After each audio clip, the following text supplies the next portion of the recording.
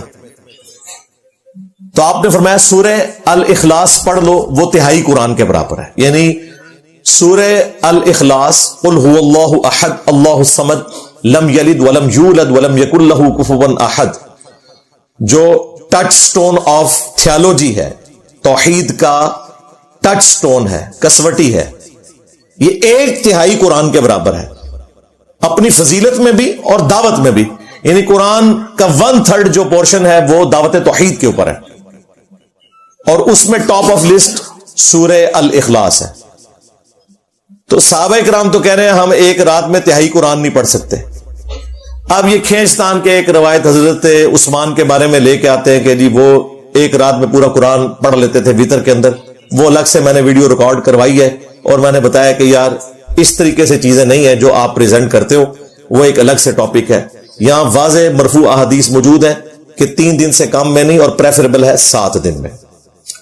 Reference number 9 page number 180 پر شیخ زکریا کاندلوی صاحب کہتے ہیں کہ میرے والد نے مجھے خود بتایا, اور گھر کی جو بوڑھیاں ہیں انہوں نے بھی مجھے بتایا میرے ابا کے بارے میں کہ جب ان کا دودھ چھڑایا گیا تو 5 سپارہ حفظ کر چکے تھے. دودھ 10 سال کی عمر میں نہیں چھڑایا گیا, دودھ چھڑانے کی عمر ہے 2 سال, جب بچہ بولنا بھی نہیں سیکھتا صحیح طریقے سے فلوئنٹ. اور چلیں اگر فقہ حنفی میں ہے تو 2.5 سال کر لیں, اس سے زیادہ نہیں ہے.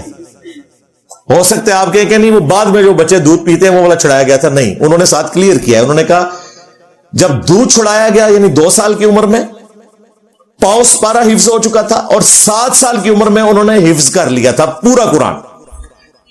اب اس قسم کی باتیں جب یہ کرتے ہیں تو اس کا مذاق بنے گا, یہ پاسبل نہیں. صحابہ کرام کے پاس تو یہ کوالٹی موجود نہیں تھی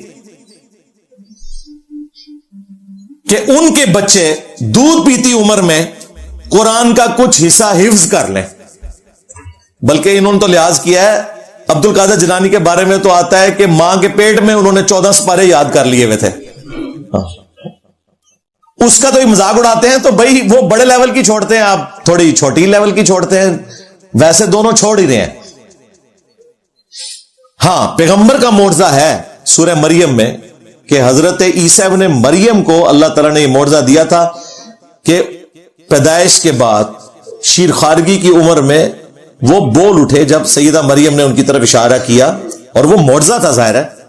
انہوں نے کہا کہ میں اللہ کا بندہ ہوں, اللہ تعالیٰ نے مجھے نبی بنایا ہے, اس نے مجھے کتاب دی ہے, اور مجھے میری ماں کے ساتھ حسن سلوک کرنے کا حکم دیا ہے. سلام ہو مجھ پر اس دن جس دن میں پیدا ہوا, جس دن میں مروں گا, اور جس دن میں دوبارہ اٹھایا جاؤں گا. یہ عیسیٰ ابن مریم کا معجزہ ہے. وہ کہتے ہیں نہیں جی اس امت میں بھی جو بزرگوں کو ملتا ہے وہ نبی اسلام کے معجزات کا حصہ ہے, اس سے ہم ایکسٹراپولیٹ کر سکتے ہیں. ہم کہتے ہیں رک جائیں تو اچھا بتاتے ہیں تجھے. بتاؤ تم میں کون کون سا بابا ایسا ہے جو بغیر باپ کے پیدا ہوا ہے یا اس کا باپ نہیں مل رہا؟ کیونکہ عیسیٰ ابن مریم کا تو باپ نہیں تھا, وہ روح من ہے, سورہ مریم میں آیا کہ عیسیٰ اور ان کی والدہ کو ہم جہان والوں کے لیے نشانی بنانے والے ہیں. اگر یہی معجزہ کسی بابے کے حق میں ہم مانیں اور کہیں یہ اتنے عظیم بزرگ ہیں کہ ان کے والد کوئی نہیں ہے, ہاں, تو آپ کی ہنسی بتا رہی ہے کہ اسے کوئی کرامت نہیں مانے گا. ہاں, اس کا مطلب وہی سمجھ لیں گے جو آپ سمجھ رہے ہیں. ہاں, تو اتنی آپ کرامتیں بناتے ہو, یہ بھی بناؤ نا کہ اس کا بھی ابا کوئی نہیں, اس کا بھی ابا کوئی نہیں, اس کا بھی ابا کوئی نہیں. دیکھیں نا, حضرت عیسیٰ بھی تو بغیر باپ کے پیدا ہوئے تھے. تو اس کا مطلب یہ ہے تمہاری مت ٹوٹ گئی کہ اگلے انبیاء کے معجزات بھی اس طریقے سے اس امت میں ٹرانسفر کریں گے. نہیں, ایسا نہیں ہوگا.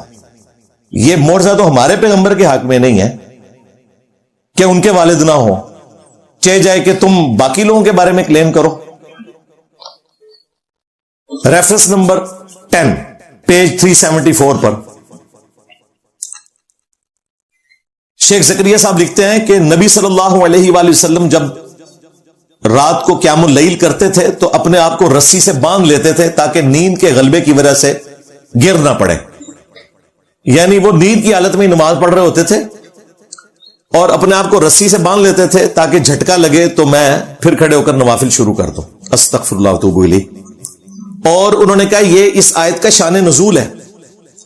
طٰہٰ ما انزلنا علیک القرآن لتشقی, ہم نے قرآن اس لیے نازل نہیں کیا کہ آپ مشقت میں پڑ جائیں. وہ کہتے ہیں یہ حضور کو جو منع کیا گیا اس وجہ سے کہ آپ اپنے آپ کو نوافل میں رسی سے باندھ کے رکھتے تھے کہ آپ رسی کھول دیں, بس جتنا قرآن پڑھ سکتے ہیں اتنا پڑھیں, باقی آپ آرام کریں.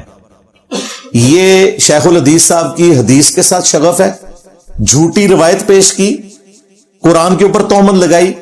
اس سے اگلی آیت پڑھ لیتے تو انہیں پتا چل جاتا کہ اس آیت کا مطلب کیا ہے. اگلی آیت میں ہے الا تذکرۃ لمن یخشی, یہ قرآن تو نہیں مگر نصیحت اس کے لیے جو ڈرتا ہے. آپ اپنے آپ کو مشقت میں نہ ڈالیں کہ لوگ قرآن پر ایمان نہیں لا رہے. یہ حضور علیہ السلام کو یہ نہیں کہا گیا کہ آپ اپنے آپ کو رسیوں سے نہ باندھیں. یہ دعوت و تبلیغ کے پوائنٹ آف ویو سے ہے. فذکر بالقرآن من یخاف وعید, اس قرآن کے ذریعے آپ لوگوں کو نصیحت کریں جو اللہ کی دھمکی سے ڈرتا ہے. سیذکر من یخشی ویتجنبها الاشقی, نصیحت کریں جو خوف رکھتا ہے اور جو بدبختی پہ اترا ہوا ہے اس کو اس کے حال پہ چھوڑ دیں, ہم اسے بڑی آگ پر پیش کریں گے جس میں نہ وہ زندوں میں ہوگا نہ مردوں میں. فلعلک باخع نفسک علی آثارہم ان لم یؤمنوا بہذا الحدیث اسفا, اے نبی اپنے آپ کو اس غم میں ہلاک کر لو گے کہ لوگ قرآن پر ایمان نہیں لا رہے. آپ کا کام صرف دعوت دینا ہے. وما علینا الا البلاغ ولا تسأل عن اصحاب الجحیم, اے نبی ہم آپ سے نہیں پوچھیں گے کہ لوگ جہنم میں کیوں چلے گئے. آپ کا کام صرف دعوت دینا ہے. لوگ جہنم میں جانا چاہتے ہیں تو جائیں, آپ کیوں ٹینشن لے رہے ہیں. بیسیکلی اس چیز سے نبی علیہ السلام کو منع کیا گیا تھا. ما انزلنا علیک القرآن لتشقی, قرآن اس لیے نازل نہیں ہوا کہ آپ مشقت میں پڑ جائیں. الا تذکرۃ لمن یخشی, یہ تو نصیحت اس کے لیے ہے جو ڈرنا چاہے. انہوں نے کہا وہ نبی علیہ السلام کے بارے میں رسیوں سے باندھتے تھے. اور اس سے خطرناک بات بخاری مسلم میں حدیث ہے, نبی علیہ السلام ایک دفعہ اپنے گھر میں داخل ہوئے, آپ نے چھت سے ایک رسی لٹکی ہوئی دیکھی. آپ نے فرمایا یہ رسی کس نے لٹکائی ہے؟ کہا گیا آپ کی بیٹی زینب رات کو نوافل پڑھتی ہیں اور اپنے جوڑے کو اس رسی سے باندھ لیتی ہیں تاکہ جب نیند کا جھٹکا لگے تو ان کی آنکھ کھل جائے. آپ نے فرمایا رسی کھولو, تم اکتا جاؤ گے, اللہ تعالیٰ نہیں اکتاتا. بس اتنی دیر نوافل پڑھو, قرآن پڑھو جب تک طبیعت ساتھ دے, اس کے بعد چھوڑ دو. یہ زبردستی کی عبادت, یہ تو غلوب کرنا ہے.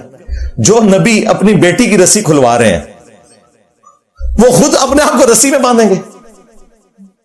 بالکل جھوٹ بولا. ریفرنس نمبر 11 پیج 497, وہی مشہور بات جو بریلوی دیوبندی دونوں پیش کرتے ہیں. شیخ زکریا صاحب نے نقل کی کہ حضرت آدم علیہ السلام کی توبہ رسول اللہ کے وسیلے سے قبول ہوئی. وہ جعلی روایت المستدرک للحاکم کی پیش کی. نیچے ویسے انہوں نے عربی میں لکھا ہے کہ روایت ضعیف ہے, لیکن اس کا ترجمہ نہیں کیا ہوا, بلکہ لکھا کہ اس کو محدثین نے ملا علی قاری کے بارے میں لکھا کہ موضوعات کبیر, بڑی بڑی جو گھڑی ہوئی روایتیں ہیں اس کے اندر نقل کیا ہوا ہے. لیکن عقیدہ بیان کر دیا اس سے. بالکل جعلی روایت تھی. قصہ آدم اور ابلیس 7 دفعہ قرآن میں آیا ہے. تو سب سے بڑی بات یہ ہونی تھی کہ نبی الاسلام کے وسیلے سے حضرت آدم کی توبہ قبول ہوئی ہے. اور اس میں تو یہ بھی الفاظ ہیں اگر میں رسول اللہ کو پیدا نہ کرتا تو اس کائنات کو پیدا نہ کرتا. یہ تو اس کائنات کا سب سے بڑا مقصد تھا, یہ قرآن میں بیان ہونا چاہیے تھا. سورۃ البقرہ میں قصہ آدم اور ابلیس آیا, سورۃ الاعراف کے اندر, سورہ صاد کے اندر, سورہ بنی اسرائیل کے اندر, سورہ طٰہٰ کے اندر, سورۃ الحجر کے اندر, سورۃ الکہف کے اندر, 7 جگہ. سورۃ الاعراف میں تو تفصیل کے ساتھ ہے, بلکہ دعا بھی آ گئی ہے, ربنا ظلمنا انفسنا وان لم تغفر لنا وترحمنا لنکونن من الخاسرین. انہوں نے حدیث جو وہ جعلی روایت تھی اس کے اندر وہ خود سے دعا ایڈ کی ہوئی ہے کہ مجھے حضور کے وسیلے سے بخش دے. بالکل جعلی بات, جھوٹی بات, اس کا کوئی قرآن و سنت سے لینا دینا نہیں ہے. ریفرنس نمبر 12 پیج نمبر 67 پر وہ صحابہ کرام کے خشوع اور خضوع کا ذکر کرتے ہیں کہ ایک صحابی وہ نماز پڑھتے رہے, پہرے پر مامور تھے, انہیں تیر لگتے رہے, ان کا خون نکلتا رہا, لیکن انہوں نے نماز مکمل کی. بعد میں باقی اصحاب نے کہا کہ آپ نے ہمیں اٹھا لینا تھا اور نماز مختصر کر دینی تھی. انہوں نے کہا میں نے ایک سورت شروع کی تھی, میں نے برا سمجھا کہ میں اسے مکمل کیے بغیر نماز مکمل کروں, اس لیے میں اسی خون آلود کپڑوں میں نماز پڑھتا رہا. یہ حدیث ابو داؤد کے اندر ہے. شیخ زکریا کاندلوی نے فضائل اعمال میں نقل کی اور بتایا کہ صحابہ کرام کا شوق تھا نماز پڑھنے کا, لیکن فوراً انہیں اپنے بابا کی فکر پڑ گئی کہ امام حنیفہ کے نزدیک تو خون نکلنے سے وضو ٹوٹ جاتا ہے, تو اگر یہ روایت لوگ پڑھیں گے تو کسی دیوبند دماغ بند کا دماغ کھول ہی نہ جائے. تو نیچے لکھا فا فائدہ یا فساد.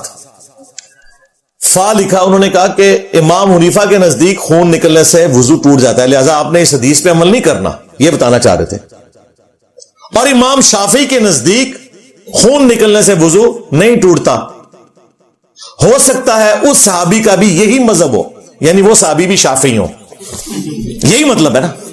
وہ کہتے ہیں نہیں انجینئر صاحب مذاق نہ اڑائیں, وہ کہنا یہ چاہ رہے تھے کہ اس صحابی کا بھی یہی مذہب تھا جو کہ امام شافعی کا تھا.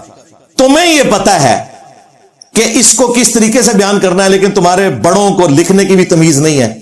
انہوں نے کہا کہ امام شافعی کا مذہب ہے کہ خون نکلنے سے وضو نہیں ٹوٹتا, ہو سکتا ہے اس صحابی کا بھی یہی مذہب ہو. لکھنا یہ چاہیے تھا کہ اس صحابی کا یہ مذہب تھا, اور لگتا یہ ہے کہ امام شافعی نے بھی اس حدیث کو دلیل بنایا ہو. اس لیے میں کہتا ہوں یہ فساد ڈالا, اور بھائی یہی اصلی بات ہے. امام ابو داؤد نے اس کے اوپر باب باندھا ہے, خون نکلنے سے وضو کا مسئلہ, خون نکلنے سے وضو نہیں ٹوٹتا. جب یہ بات بتائیں کہتے ہیں دیکھیں جی آپ یہاں پہ تو کہتے ہیں نہیں ٹوٹتا, جب آپ بیوی کو ہاتھ لگائیں گے پھر آپ حنفی بن جائیں گے, آپ نفس کی اطاعت کر رہے ہیں. ایک امام کو فالو کرنا چاہیے, اور تم نے اماموں کے نام کے اوپر کعبہ شریف میں تمہاری سلطنت عثمانیہ نے تلوار کی زور کے اوپر 1517 سے 1917 تک 400 سال تک کعبے میں 4 مسلح ڈالے. ویسے کہتے ہو چاروں امام حق پر ہیں, ایک دوسرے کے پیچھے نمازیں نہیں پڑھتے تھے. پاکستان بننے سے پہلے اعلیٰ حضرت کے خلیفہ نے بہار شریعت لکھی, انہوں نے باقاعدہ حج والے چیپٹر میں چاروں اماموں کے مسلح کا نقشہ ڈالا ہے کہ آپ نے اس امام کے پیچھے نماز پڑھنی ہے. ویسے کہتے ہیں چاروں سنیوں کے امام ہیں, اماموں کا کوئی قصور نہیں, ان کے نام کے اوپر جو خرافات انہوں نے مچائی ہیں ان کو ہم کنڈیم کر رہے ہیں, جس طرح ہم کرسچینٹی کو کنڈیم کرتے ہیں. عیسی ابن مریم تو وجیہن فی الدنیا والآخرہ ومن المقربین ہے. تم لوگ یہ کرتے رہو, ہم نفس کی پیروی نہیں کرتے, ہم دیکھتے ہیں احادیث میں کیا ہے. یہاں امام شافعی کا موقف حدیث کے مطابق ہے, اور بخاری اور مسلم میں حدیث ہے نبی صلی اللہ علیہ وآلہ وسلم رات کو جب قیام اللیل کرتے تھے, اما عائشہ کہتی ہیں حجرہ تنگ تھا, میں سامنے لیٹی ہوتی تھی, جب آپ سجدے میں جانے لگتے تو میرے پاؤں ٹو دیتے, میں پاؤں سمیٹ لیتی, اور پھر جب آپ قیام میں جاتے میں دوبارہ سے پاؤں سیدھے کر لیتی. اس سے امام بخاری نے رزلٹ نکالا کہ بیوی کو ہاتھ لگانے سے وضو نہیں ٹوٹتا. جو کہتے ہیں بخاری شافعی تھے تو وہ تو امام شافعی کے رد انہوں نے کر دیا, امام حنیفہ کا تو 300 جگہ پہ رد کیا, یہاں پہ تو امام شافعی کا بھی انہوں نے رد کر دیا. اس معاملے میں امام حنیفہ کا موقف ٹھیک ہے کہ بیوی کو ہاتھ لگانے سے وضو نہیں ٹوٹتا. ہم نفس کی پیروی نہیں کر رہے بلکہ احادیث کی پیروی کر رہے ہیں. ایک غلط مسئلہ تمہارے بڑے لکھ کر چلے گئے، بدنیتی کی وجہ سے نہیں، اپنے علم کی لمیٹیشن کی وجہ سے ان تک احادیث نہیں پہنچی تھی. آج کروڑوں لوگ تکلیف کاٹ رہے ہیں. انڈونیشیا اور ملیشیا کے کروڑوں مسلمان حج عمرے کے لیے جاتے ہیں. سخت گرمیوں میں انہوں نے اپنی بیویوں کو دستانے پہنائے ہوتے ہیں، کیونکہ ساتھ لے کے چلنا ہوتا ہے. وہ ہوتے بھی بیچارے چھوٹے قد کے ہیں، تو میاں بیوی ہاتھ میں ہاتھ ڈالیں گے تو بچ کے رہیں گے بھیڑ میں. اب خطرہ یہ ہوتا ہے کہ ہاتھ لگایا تو وضو ٹوٹ جائے گا. بیویوں کو انہوں نے گرمیوں میں بھی دستانے پہنائے ہوتے ہیں. ایک امام شافعی کے غلط مسئلے نے کروڑوں مسلمانوں کو تکلیف میں ڈالا ہوا ہے. کاش یہ بخاری مسلم پہ عمل کرتے تو یہ عذاب ٹل جاتا ہے ان سے. ہمیں صرف حنفیوں سے چڑ نہیں ہے، شافعیوں سے بھی ہے. ہاں، کیونکہ ہمارا امام وہ ہے جس کی قبر مدینے میں ہے. میرا نبی سا ہے ہی کوئی نہیں، تیرے بابے تھے شاہ ہی کوئی نہیں. تو یہ جعلی مسئلے بنائے ہوئے انہوں نے، اور یہ نفس کی پیروی کر رہے ہیں، آسانی کو ڈھونڈتے ہیں. اس لیے کہ بھئی قرآن میں ہے اللہ آسانی چاہتا ہے. رمضان کا جو چیپٹر آیا قرآن میں سورۃ البقرہ میں، اللہ تعالیٰ نے جب آسانی دی کہ آپ مسافر ہیں تو روزہ چھوڑ سکتے ہیں، مریض ہیں تو روزہ چھوڑ سکتے ہیں، تو اللہ تعالیٰ فرمایا اللہ تعالیٰ تمہارے لیے آسانی چاہتا ہے، تنگی نہیں چاہتا. مولوی کیا کہتا ہے؟ یہ آسانی کے پیچھے بھاگتے ہیں. اور بھئی اس لیے کہ میرا رب کہتا ہے آسانی کے پیچھے جاؤ، جبکہ اس کے پیچھے دلیل ہو. دلیل نہیں ہے تو ہم نہیں جائیں گے، سیدھی سی بات ہے. بخاری کی حدیث ہے الدین یسر، دین تو ہے ہی آسانی کا نام. یہ کہتے ہیں دین مشکل کا نام ہے، اسی لیے دین کو انہوں نے مشکل بنا دیا. عشاء کی 17 رکھتے ہیں، بتائیے. ہم نے کہا دن رات میں ٹوٹل 17 رکھتے ہیں. لو سامو لوگوں کے اگر عشاء کی 17 نے چلو پھر نماز شروع ہی نہیں کرتے. یہ رزلٹ نکلا ہے، بے نمازی بنایا انہوں نے لوگوں کو. ریفرنس نمبر 13 پیج 319 پہ جعلی روایت لکھی، جو شخص بغیر عذر کے 2 نمازوں کو جمع کرے وہ گناہ کبیرہ کے دروازے پر پہنچ گیا. یہ نمازیں جمع کرنے کے قائل نہیں ہے، تو یہ جعلی روایت لکھی شیخ زکریا نے.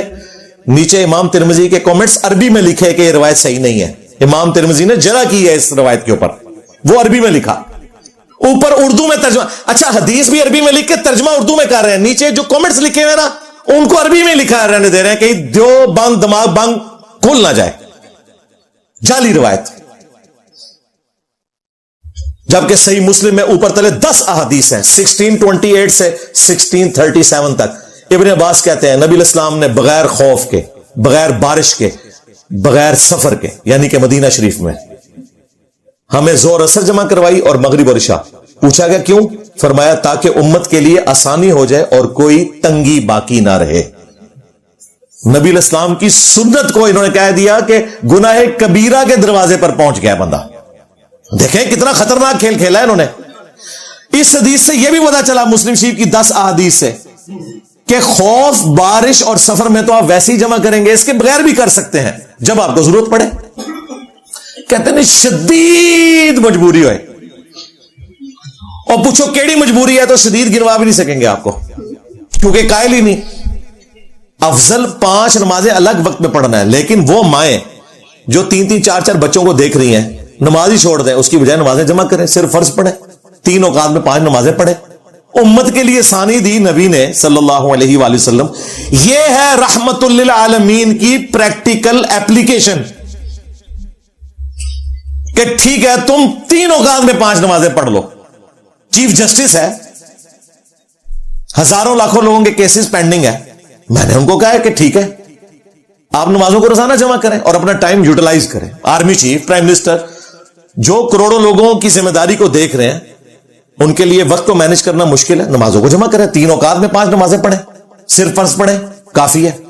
لیکن ان لوگوں نے اس طرح کی روایتیں جن کو محدثین نے خود ساتھ لکھا ہے کہ یہ روایتیں صحیح نہیں ہیں، یہ ضعیف روایتیں ہیں، اور جو صحیح روایتیں تھی وہ لکھنے کی توفیق نہیں ہوئی مسلم شریف کی 10 حدیثیں کہ آپ نمازیں جمع کر سکتے ہو. یہ میں نے آپ کو یہ بھی بتا دیا ان کا علم حدیث کا لیول کیا ہے. کہتے ہیں شیخ الحدیث ہیں کاندلوی صاحب.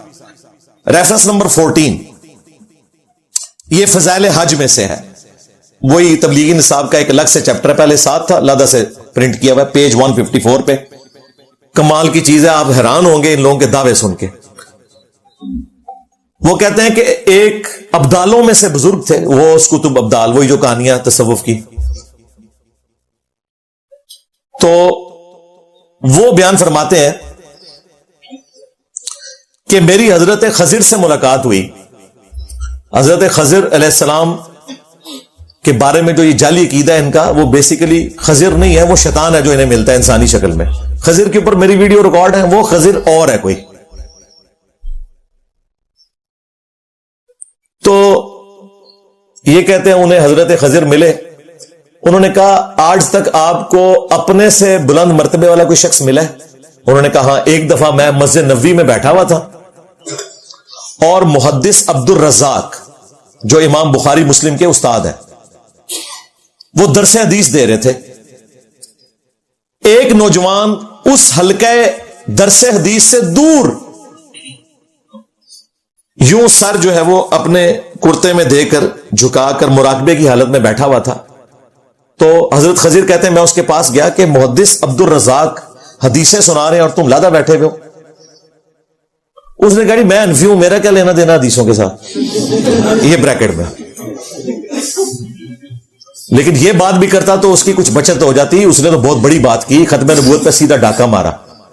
اس نے کہا کہ لوگ عبد الرزاق سے حدیثیں سن رہے ہیں، ہم ڈائریکٹ رزاق سے حدیثیں سنتے ہیں. توبہ توبہ توبہ توبہ. غلام احمد قادیانی دجال تمہارے بزرگوں کی جائز اولاد تھا، ناجائز اولاد نہیں، جائز اولاد. یہ پھر آگے چشتی رسول اللہ، تھانوی رسول اللہ، شبلی رسول اللہ، معاویہ رسول اللہ، صادق رسول اللہ، پتہ نہیں کتنے رسول اللہ انہوں نے بنائے ہوئے.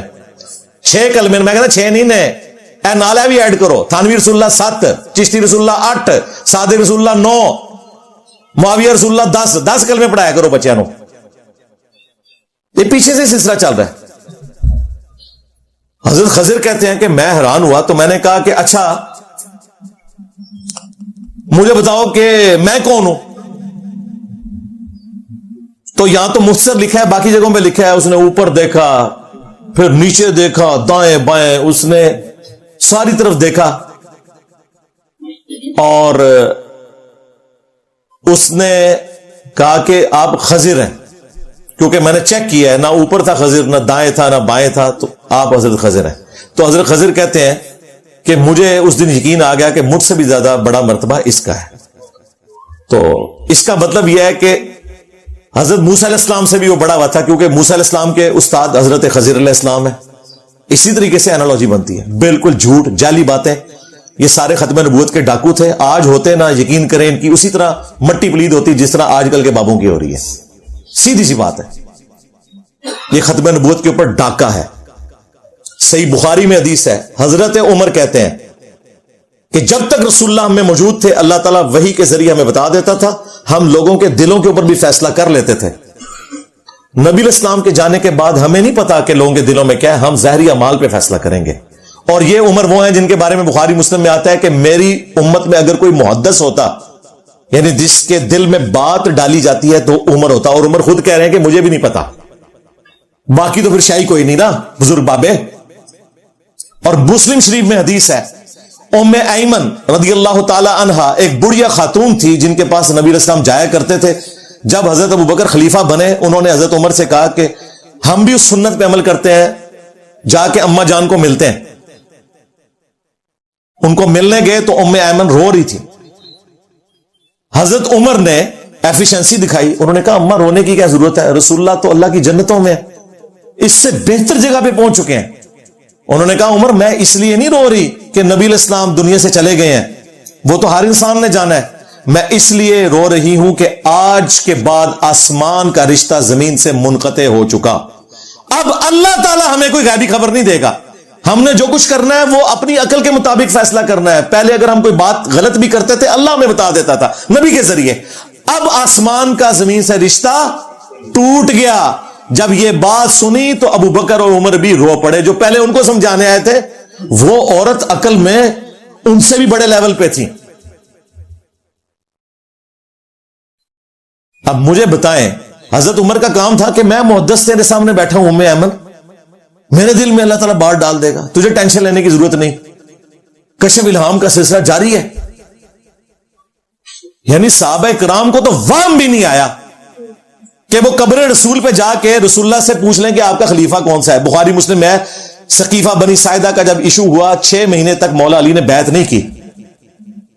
لیکن آپس میں ہی مشورہ کر کے کنسنسس کے ساتھ حضرت ابوبکر صدیق رضی اللہ تعالیٰ عنہ کی بالآخر بیعت کی انہوں نے. قبر رسول پہ نہیں پوچھا, انہوں نے کہانیاں بنائی ہوئی ہیں.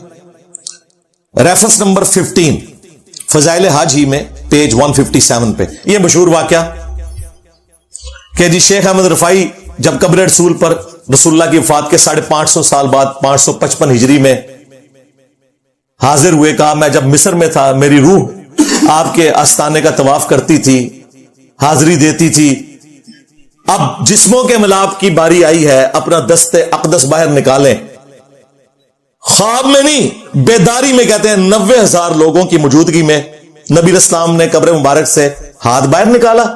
شیخ احمد رفائی نے بوسہ دیا اور کہتے ہیں کہ ان 90,000 لوگوں میں عبد القادر جیلانی کا ذکر خیر بھی ملتا ہے کیونکہ وہ شیخ احمد رفائی کے پیر تھے.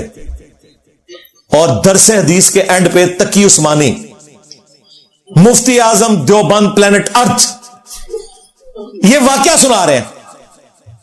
تو مورخین نے لکھا ہے کہ جو ہی یہ شعر پڑھے تو روضہ اقدس میں سے نبی کریم سرور دو عالم صلی اللہ علیہ وسلم کا دست مبارک ظاہر ہوا اور ہزاروں انسانوں نے یہ نظارہ کیا کہ دست مبارک ظاہر ہوا.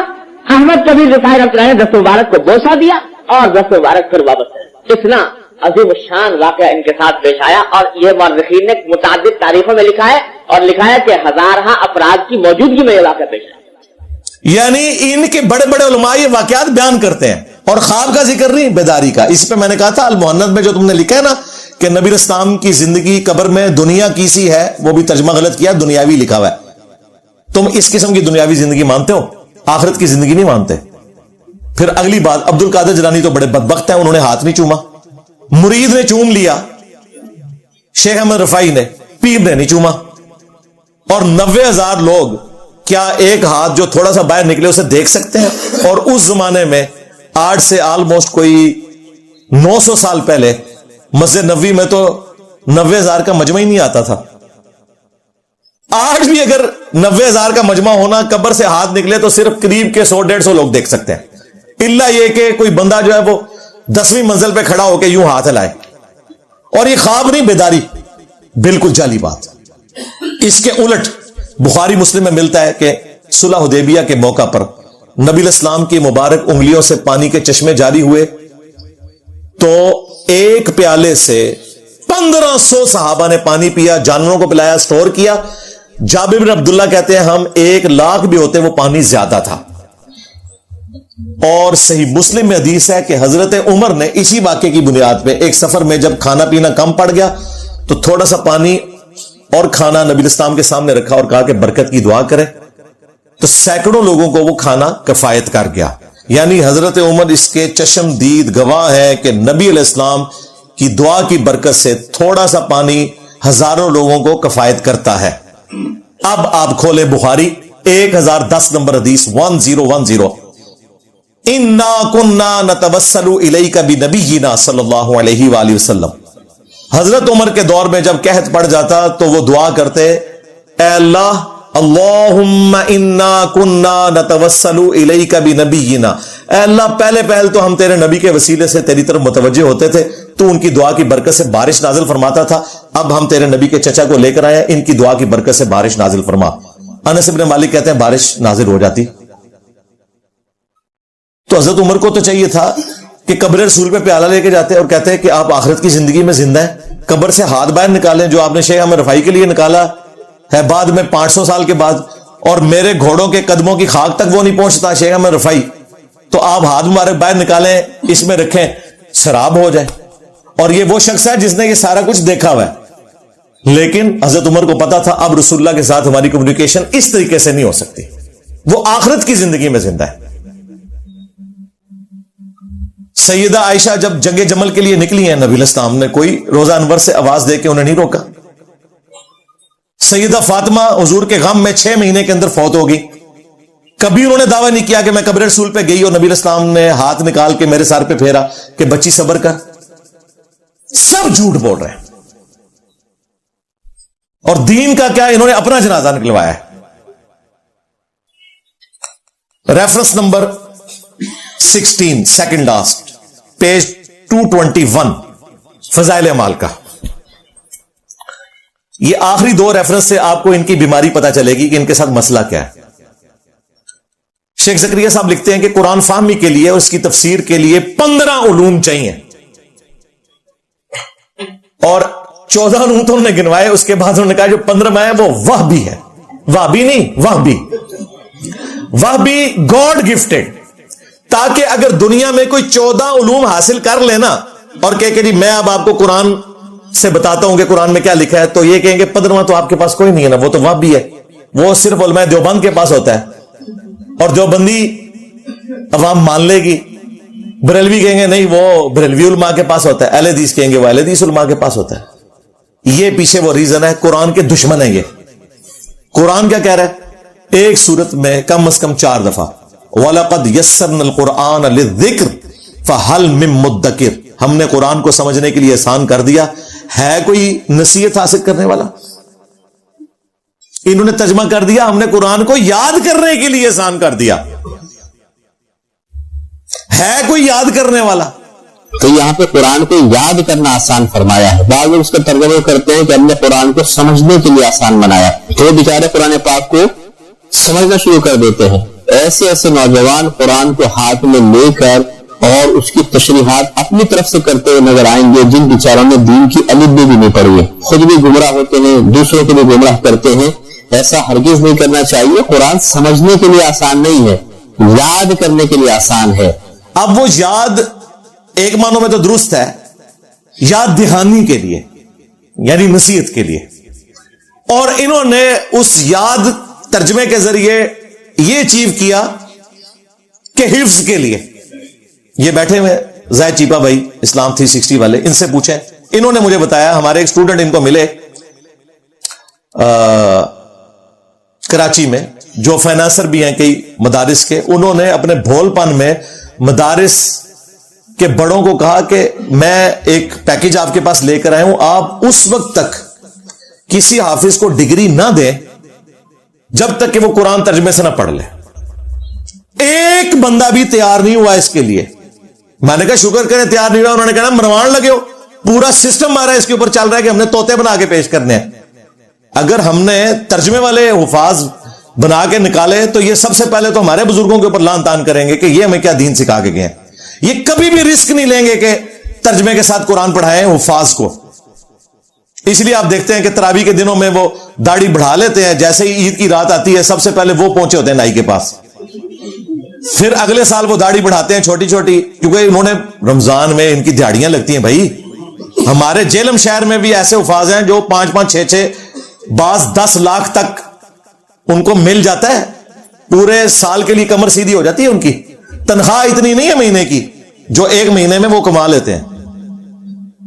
اور کئی تو دوسرے ملکوں میں بھی جاتے ہیں قیام اللیل کروانے کے لیے. ہاں پاکستان سے جاتے ہیں.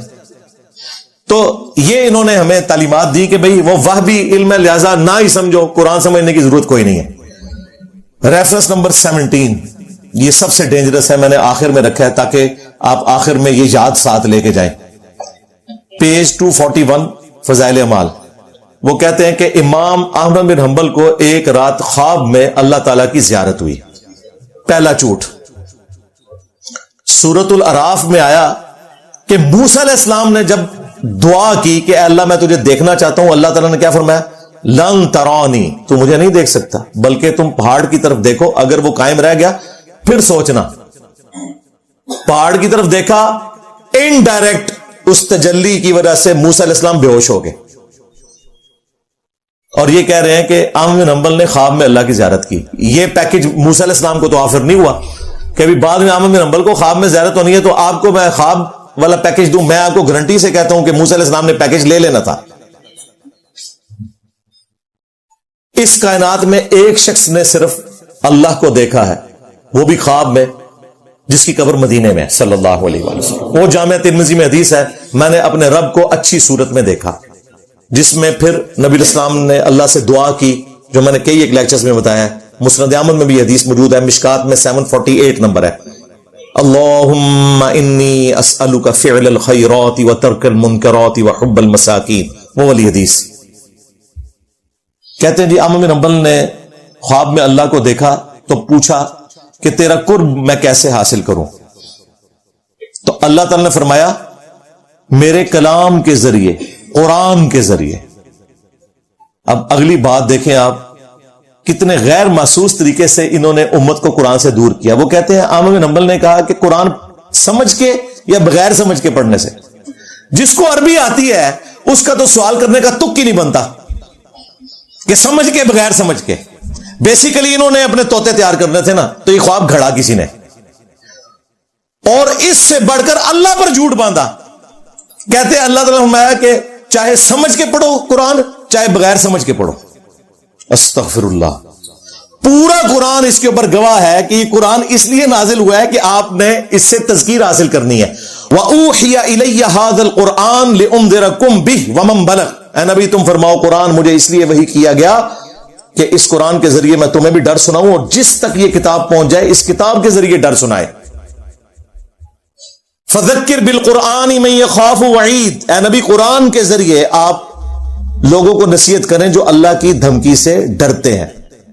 قرآن تو پورا گواہ ہے کہ یہ کس لیے نازل ہوا ہے۔ سورہ صاد کی آیت، اسی کے اوپر میں آج کی گفتگو کنکلوڈ کرتا ہوں اسی کانٹیکسٹ میں۔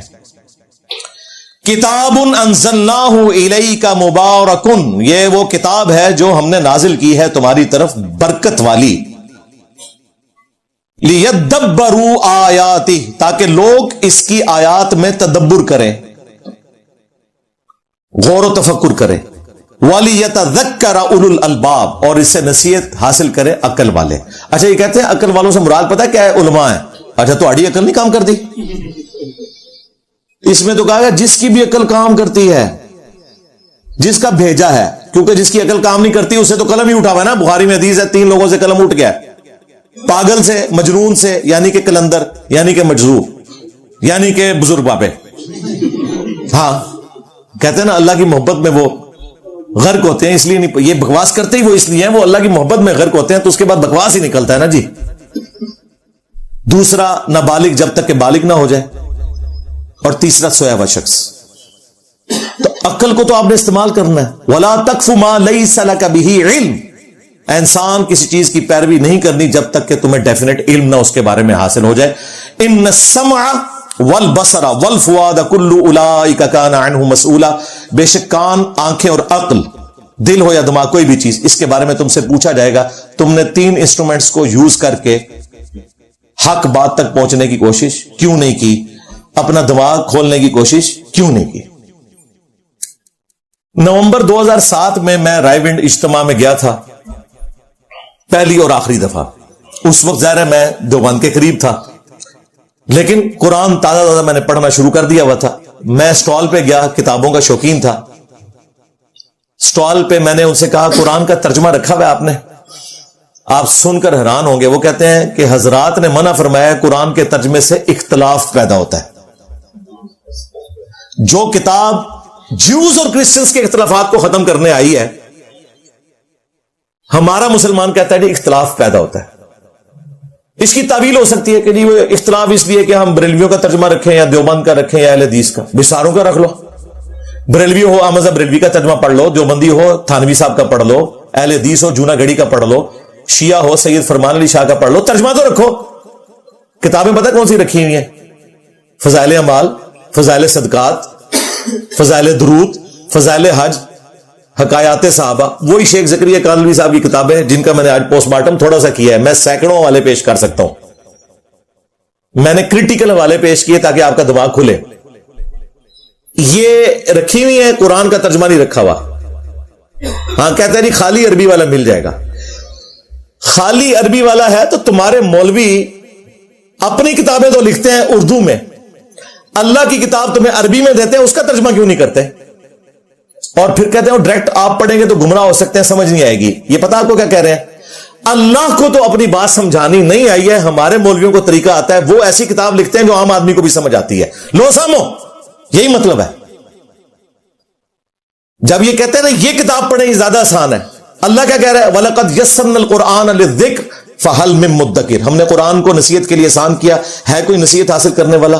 ان کے مولویوں کے پاس تو یہ کمپیٹنسی ہے کہ وہ ایسی کتاب لکھیں جو تم گلی گلی لے کر پھرو اور ہدایت پا جاؤ، اور اللہ کو ایک کتاب ایسی نہیں دینی آئی اس امت کو کہ جس سے لوگ ہدایت پا لیتے، الٹا کہتے ہیں جی گمراہ ہو جائیں گے. جی قرآن میں لکھا ہوا ہے، قرآن میں یہ نہیں لکھا ہوا. ظالموں، قرآن کی تعریف کی.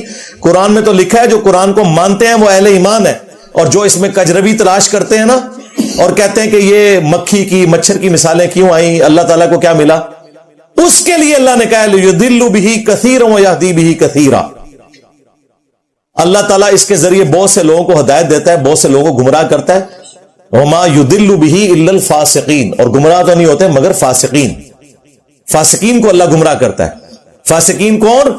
جو کہتے ہیں یار یہ بات کیوں آ گئی، یہ بات کیوں آ گئی، اور جو کہتے ہیں نہیں ہمارے رب کی طرف سے ہم نے اس کو ایسے ہی ماننا ہے، وہ ہدایت پاتے ہیں.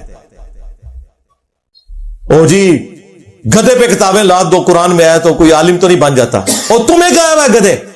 سورہ الجمعہ میں علماء یہود کو کہا گیا کہ تمہاری مثال گدھوں کی سی ہے. تمہیں پتا تھا کہ پیغمبر آخر الزمان کی نشانیاں تمہاری کتابوں میں، لیکن ان کتابوں سے تم نے استفادہ نہیں کیا. جس طرح گدھے کے اوپر کتابیں لاد دیں وہ پڑھ نہیں سکتا، اور جس طرح ہمارے علماء کے شوکیس میں کتابیں رکھی ہوں وہ پڑھ کے لوگوں کو نماز کا طریقہ نہیں بخاری مسلم سے بتاتے، اور جو پڑھ لے وہ گدھا نہیں ہے. اللہ کہہ رہا ہے کہ یہ علماء یہود گدھے ہیں کہ کتابیں پڑھ کر انہوں نے اپنے نبی کو نہیں پہچانا. جو پڑھنے والے ہیں وہ تو ابو بکر، عمر، عثمان و علی بننے والے ہیں رضی اللہ عنہم اجمعین وعلیہم السلام اجمعین. تمہارے بزرگوں نے تمہیں قرآن و حدیث بھی بگاڑ کر پیش کیا، اور قرآن کہہ رہا ہے ہدی للناس، پوری انسانیت کے لیے ہدایت ہے یہ قرآن، صرف مسلمانوں کے لیے نہیں، صرف کافروں کے لیے نہیں. وَبَيِّنَاتٍ مِّنَ الْهُدَى وَالْفُرْقَانِ، اور اس میں ہدایت کے روشن دلائل ہیں، اور یہ حق اور باطل میں تمیز کرنے والی کتاب ہے، الفرقان ہے. اور ہمارے محبوب علیہ السلام کے لیے بھی آیا صحیح بخاری میں محمد فرق بین الناس صلی اللہ علیہ وآلہ وسلم. محمد لوگوں میں حق اور باطل میں فرق ہے، اور اسی کو ہم نے عرض کیا ہے. بلکہ اب تو میں یہ کہتا ہوں کہ ہم آپ سے عرض کرتے رہتے ہیں، کرتے رہے ہیں اور کرتے رہیں گے. کیا میرے نبی سا ہے ہی کوئی نہیں، تیرے بابے تے شے ہی کوئی نہیں. صلو علی محمد و آل محمد. اللہم صلی آپ علی. نے یہ ویڈیو ملاحظہ فرمائی. ناظرین پہ نمبر پہ ہم یہ بات کرتے چلے، جب ہمارے پاس قرآن اور حدیث ہے تو حق تو یہ بنتا ہے قرآن حدیث عوام الناس تک پہنچائی جائے کہ یہ رب العالمین کا قرآن ہے اور یہ نبی پاک صلی اللہ علیہ وسلم کا فرمان ہے. تو لیکن یہ کتابیں جو اپنے یعنی کہ علماء نے لکھی ہیں وہ ہم عوام الناس کو سنائیں، یہ تو نہیں بنتا، لیکن قرآن حدیث عوام الناس تک پہنچانی چاہیے. جب ناظرین ہمارے پاس رب کا قرآن ہے اور نبی پاک صلی اللہ علیہ وسلم کا فرمان ہے، پھر ہمیں کہیں بھی جانے کی ضرورت نہیں ہے. جیسا کہ ناظرین آپ کو اس بات کا بھی علم ہوگا کہ نبی پاک صلی اللہ علیہ وسلم، یہ صحیح البخاری کی حدیث ہے، ایک مرتبہ گارا ہے تو تمام ازواج مطہرات تشریف فرما تھی، تو نبی پاک صلی اللہ علیہ وسلم فرمانے لگے خیریت ہے آپ بیٹھی ہوئی ہیں؟ تو فرمایا گیا کہ اللہ کے نبی جی بات یہ ہے کہ کیسر و کسرا کی عورتیں زیور یعنی سونا چاندی کو پسند کر دی، ہمارا بھی دل کرتا ہے ہم بھی پہنے. تو نبی پاک صلی اللہ علیہ وسلم فرمانے لگے، ناراض ہو گیا اپنی ازواج مطہرات سے، کہنے لگے میں مہینہ کار نہیں آؤں گا. خیر مہینہ گزرا، 29 دن گزرے تو نبی پاک صلی اللہ علیہ وسلم آگے تو حضرت عائشہ صدیقہ رضی اللہ تعالی عنہا سے بات ہوئی. تو ماں جی حضرت عائشہ صدیقہ رضی اللہ تعالی عنہا فرمانے لگی اللہ کے نبی جی آپ کی بات کا جواب بعد میں، پہلے یہ بتائیں ابھی تو مہینہ ہی 29 کا ہوا ہے، مہینہ 30 کا ہوتا ہے. تو لیکن نبی پاک صلی اللہ علیہ وسلم فرمانے لگے کہ اپنی ازواج مطہرات حضرت عائشہ صدیقہ رضی اللہ تعالی عنہا سے فرمانے لگے کبھی کبھار مہینہ 29 کا بھی ہوا کرتا ہے. تو خیر ناظرین نبی پاک صلی اللہ علیہ وسلم نے یہاں پہ غصہ بھی نہیں کیا جب حضرت عائشہ صدیقہ رضی اللہ تعالی عنہا نے یہ بات کی. کیوں؟ کیونکہ نبی پاک صلی اللہ علیہ وسلم کے بارے میں قرآن گواہی دے رہا ہے. فرمایا نون والقلم وما یسطرون ما انت بنعمت ربک بمجنون وان لک لاجرا غیر ممنون وانک لعلی خلق عظیم. اللہ پاک نے میرے محبوب علیہ السلام کو خلق عظیم کا پیک کر مالک بنایا ہوا ہے. تو خیر ناظرین اللہ پاک نے یہ آیت نازل فرما دی، یہ سورہ احزاب کی، یا ایھا النبی قل لازواجک ان کنتن تردن الحیات الدنیا وزینتها فتعالین.